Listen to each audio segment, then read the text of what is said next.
Bienvenidos a la escuela dominical Ven, sígueme.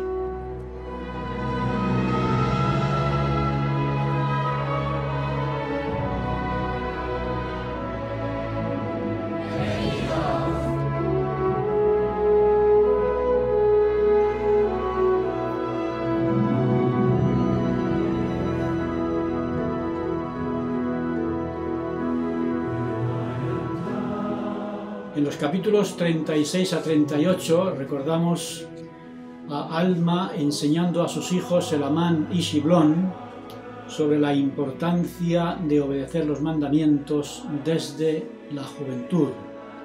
Hoy tenemos los capítulos 39 a 42 en los cuales Alma está hablando con su hijo Coriantón. Coriantón tenía un problema. Él había pecado y decía que era una injusticia que se castigara al pecador, como leemos en Alma 42:1.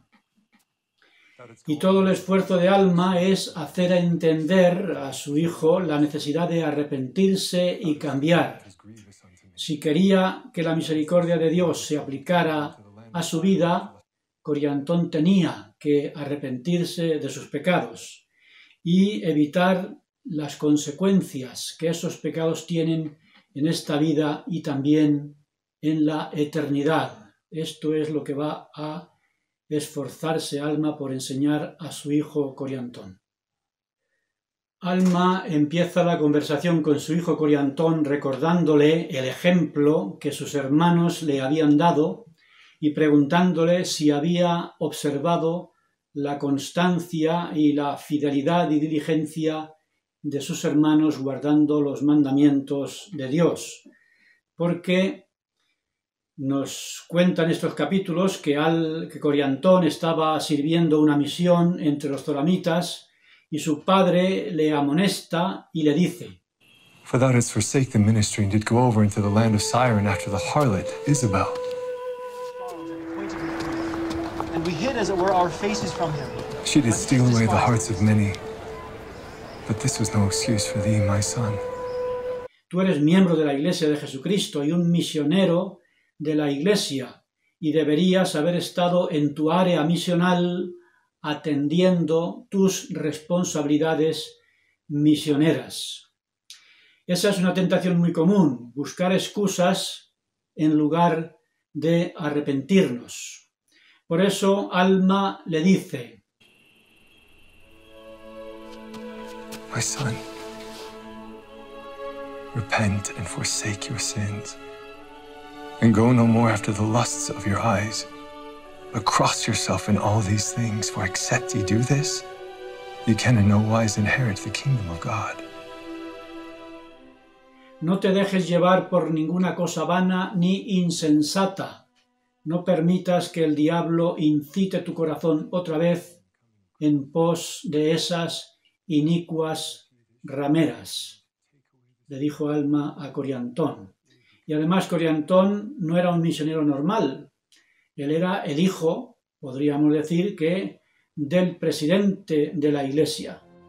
Y recordamos que Alma y Amulek y otros misioneros habían estado predicando con mucha dificultad entre los zoramitas y que su trabajo se estaba poniendo ahora en peligro por culpa del mal ejemplo de Coriantón. Y por tanto su padre Alma le dice: oh hijo mío, cuán gran iniquidad has traído sobre los zoramitas. For when the Zoramites saw your conduct, they would not believe in my words. Turn to the Lord with all your mind, might, and strength, that ye lead away the hearts of no more to do wickedly, but rather return to them, and acknowledge your faults and that wrong which ye have done. Porque cuando pecamos no solo hacemos daño no solo nos hacemos daño nosotros, sino que también hacemos daño a muchas otras personas. Y entonces Alma, seguro que recordando con gran dolor sus propios errores de la juventud, habla a Coriantón de lo mismo que le ayudó a él a salir de la peligrosa situación en que se encontraba, le habla de la salvación que ofrece Cristo a quienes se arrepienten y cambian su vida. Alma amonesta a su hijo Coriantón por su pecado contra la ley de castidad y aprovecha para hablarle de la gravedad de este pecado y de sus consecuencias. Know ye not that these things are an abomination in the sight of the Lord? Yea, most abominable above all sins, save it be the shedding of innocent blood, or denying the Holy Ghost. I would to God that ye had not been guilty of so great a crime. Al escuchar estas palabras tan tremendas de Alma, podríamos preguntarnos lo mismo que se preguntaría Coriantón. ¿Por qué es tan importante para Dios la castidad? ¿Puede ser tan sagrado algo que la sociedad ha convertido en vulgar y profano? ¿Por qué se considera romper la castidad algo tan grave en una sociedad en la que la promiscuidad y el adulterio se aceptan como algo normal? Para entender la ley de castidad, yo recomiendo leer el discurso que dio el elder Jeffrey R. Holland, titulado La pureza personal, en la Conferencia General de octubre de 1998. En este discurso, el elder Holland nos recuerda que el alma está formada por la unión del cuerpo y del espíritu, y que las relaciones sexuales deben tener en cuenta esta unión. Nos enseña el apóstol que las relaciones sexuales están reservadas para la vida matrimonial, ya que son el símbolo supremo de la unión absoluta, una totalidad y una unión ordenadas y definidas por Dios, decía el apóstol. Y comenta en su discurso que la unión solo física es una falsa unión, un engaño que tiene consecuencias fatales en todos los sentidos, porque la unión en la sexualidad matrimonial es símbolo de la unión que debe existir entre el cuerpo y el espíritu y entre la pareja y Dios. Y nos recuerda el elder Holland en su mensaje las palabras del apóstol Pablo a los Corintios, cuando dijo: ¿No sabéis que vuestro cuerpo es templo del Espíritu Santo? ¿Que ese cuerpo es de Dios y que no sois vuestros? Glorificad, por tanto, a Dios en vuestro cuerpo y en vuestro espíritu. 1 Corintios 6, versículos 19 y 20. Y a las palabras de Pablo se une lo revelado en los últimos días, que el espíritu y el cuerpo unidos forman el alma del hombre. Doctrina y Convenios 88:15.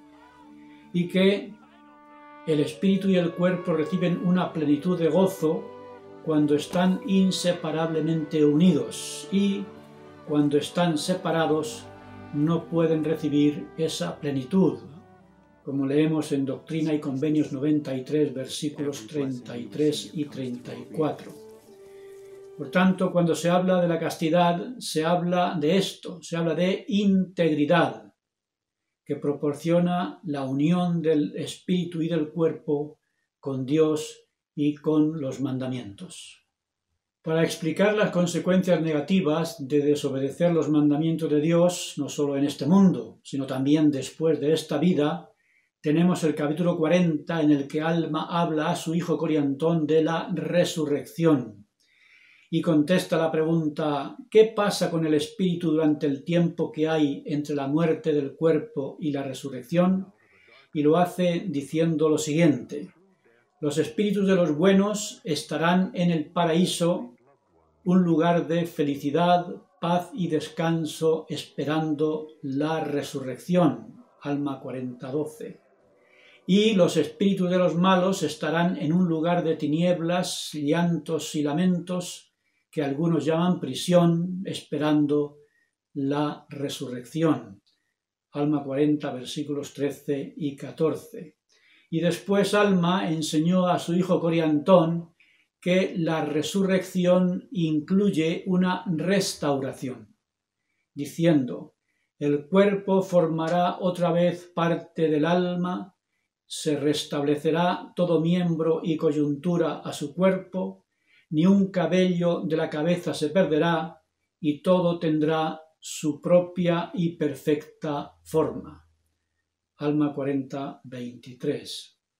La resurrección, por tanto, incluirá una restauración en la cual se corregirán todas las deficiencias del nacimiento o las deficiencias adquiridas en este mundo. Y en Alma 41 aprendemos con más detalle sobre esta llamada restauración. La pregunta que podríamos hacernos sobre este asunto es: ¿por qué debemos cumplir los mandamientos si todos resucitaremos y si la resurrección incluirá una restauración para todos sin excepción? En Alma 41 aprendemos que la ley de la restauración no se aplica a todos de la misma manera. El tipo de restauración que se reciba dependerá de la forma en que hayamos obedecido los mandamientos, porque el principio es que no se puede restaurar del pecado a la felicidad. Alma 41.10. En esta restauración se aplica, por tanto, la conocida ley de la cosecha. Aunque el alma será restaurada al cuerpo y ni un cabello de la cabeza se perderá, como he dicho, el grado de gloria del cuerpo resucitado dependerá del grado de fidelidad mostrada en la tierra, como leemos en Doctrina y Convenios 88, versículos del 28 al 32. Por tanto, Alma explica a su hijo algo que es fundamental sobre la llamada ley de la restauración, y ese es ciertamente el mensaje principal de la lección. Le dice así Alma a su hijo: no vayas a suponer que te restaurarán del pecado a la felicidad, porque te digo que la maldad nunca fue felicidad. Las personas que se hallan en un estado carnal están atadas a la iniquidad, le dice Alma a su hijo, sin Dios en este mundo, porque han obrado en contra de la naturaleza divina. Están, por lo tanto, en un estado que es contrario a la naturaleza de la felicidad. Eso está en Alma 41, versículos 10 y 11. Las palabras finales de este capítulo 41 resumen muy bien esta ley de la restauración. Dicen así: la palabra restauración condena al pecador más plenamente y en nada lo justifica. Alma 41:15. Debemos buscar, por tanto, la felicidad cumpliendo los mandamientos, como estamos diciendo, y no confundiendo el placer del pecado con el gozo de la virtud. Cuanto antes aprendamos este principio, mejor será para nosotros no solamente en esta vida, sino también en toda la eternidad.